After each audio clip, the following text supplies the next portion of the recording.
안녕하십니까, 박사입니다. 이번 방송에서는 서방 민주주의 위기는 소련 공산주의 위기와 유사하다는 주제로 말씀드리겠습니다. 2014년 1월 말 러시아 매체 레거너.루에 실린 바짐 본다르라는 정치평론가의 글입니다. 그는 영국 파이낸셜 타임즈를 인용해 글을 시작했습니다. 파이낸셜 타임즈는 이 혼란스럽고 예측할 수 없는 세상에서 우리를 기다리고 있는 위험이라는 제목에 매우 주목할 만한 기사를 게재했습니다. 파이낸셜 타임즈는 기사에서 우리는 스탠퍼드 대학교의 레리 다이아몬드가 데모크래틱 리세션, 민주주의의 퇴조라고 부르는 시대에 살고 있다고 했습니다. 서구 국가에서는 자유민주주의의 기본 규범에 대한 적대감이 커지고 있으며 이는 경제적 실망, 정책 실패, 그리고 파괴적인 사회 변화에 뿌리를 두고 있다고 파이낸셜 타임즈는 지적했습니다. 이런 트렌드는 기존 정치인들의 정당성을 약화시키고 포퓰리스트 선동가들의 정당성을 높여 정치를 취약하게 만든다고 전했습니다.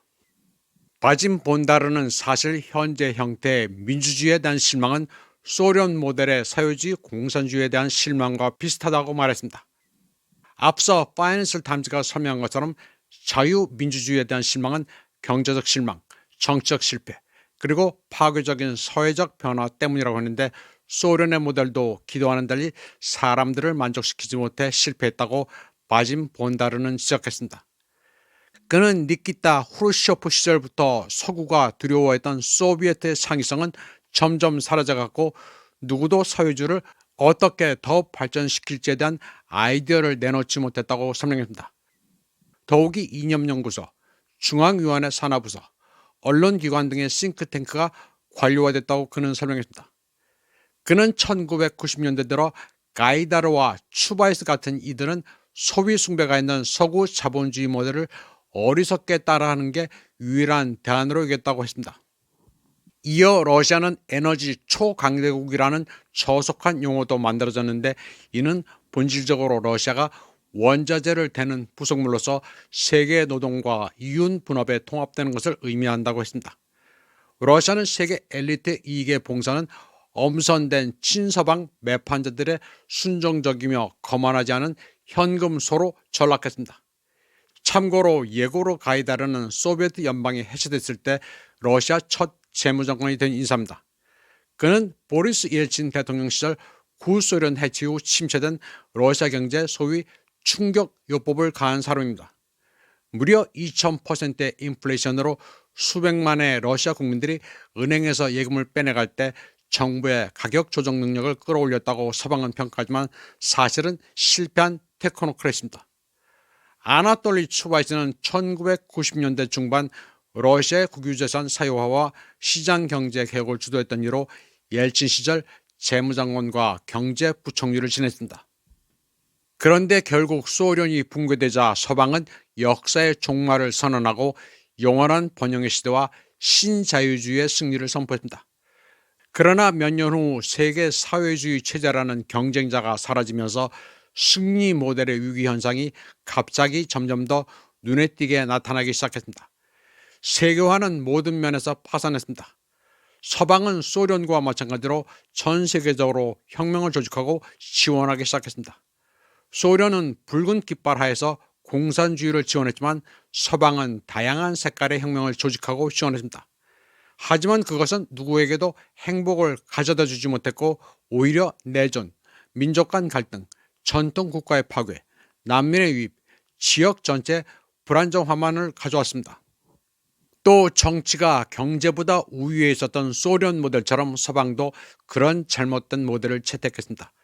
대표적인 사례가 프랑스입니다. 프랑스는 자국 농부들에게 피해를 주면서 우크라이나에 저렴한 농산물을 수입하고 있습니다. 소련 역시 어처구니 없는 짓을 했습니다. 소련 시대 국민들이 5에서 7년 동안 구매하기 위해 줄을 서서 기다리던 지구일 자동차를 공산 당국은 우방국에 수출했습니다. 때문에 소련 국민들은 당과 정부를 좋아하지 않았습니다. 다시 유럽의 사례를 들어보면 독일도 엉뚱합니다. 독일은 베트남, 태국, 인도네시아, 필리핀의 청정 에너지 도입에 약 3천만 유로를 할당했습니다.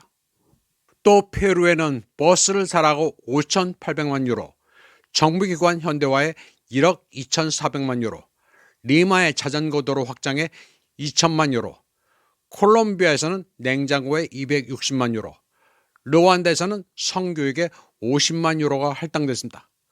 소련 역시 아프리카, 아시아, 라틴 아메리카의 온갖 인민해방 정권에 아낌없이 돈을 나눠줬습니다. 모든 것을 나열하는 것은 불가능하지만 놀랍게도 유사점이 많습니다. 서구의 사회 경제 모델도 제대로 성공한 게 없습니다. 미국 루즈벨트 뉴딜이 선포한 진보적 자유주의, 프랑스의 전후 드골주의, 독일과 이태리 기독교 민주당의 사회적 시장경제, 스칸디나비아 사회민주주의 모델은 모두 파괴됐습니다.